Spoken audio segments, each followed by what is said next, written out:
नारद ने पूछा, प्रभु, देवताओं ने वराहकल्प में पृथ्वी की किस रूप से पूजा की थी? सबको आश्रय प्रदान करने वाली इस साध्वी देवी की उस कलम में सभी पूजा करते थे। ये मूल प्रकृति ही पंचीकरण मार्ग से प्रकट है। भगवान नीचे और ऊपर के लोकों में इसकी विविध पूजन के प्रकार एवं मंगल के जन्म का कल्याण में प्रसंग विस्तार पूर्वक बताने की कृपया कीजिए। भगवान नारायण कहते हैं, नारद, बहुत पहले की बात है। उस समय वराहकल्प चल रहा था। ब्रह्मा की स्तुति करने पर भगवान श्री हरि हिरण्याक्ष को मार कर पृथ्वी को रसातल से निकाल कर लाए थे।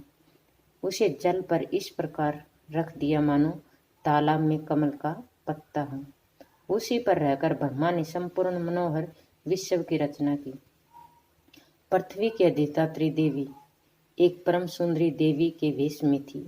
उसे देखने भगवान श्री हरि के मन में प्रेम करने का विचार उत्पन्न हो गया। उसे देखते ही अतएव भगवान ने अपना वराह रूप बना लिया।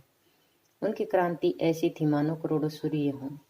उनके प्रयास से परम सुंदरी मूर्ति भली भांति रति की योग्य बन गई। उस देवी के साथ दिव्य 1 वर्ष वे एकांत में रहे। फिर उन्होंने उस देवी सुंदरी का संग छोड़ दिया और खेल ही खेल में वे अपने पूर्व वराह रूप से विराजमान हो गए।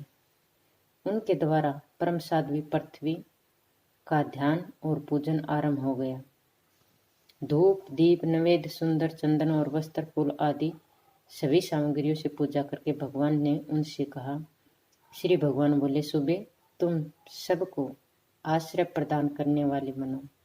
मुनि, मनु, देवता, सिद्ध और दानव आदि सबसे सपूजित होकर तुम सुख भोगोगी। अंबुवाची के अतिरिक्त दिन के में गृह प्रवेश, गृहारंभ, वापी और तड़ाग के निर्माण अथवा अन्य गृह कार्य के अवसर पर देवता आदि सभी लोग मेरे वर्ग के प्रभाव से तुम्हारी पूजा करेंगे।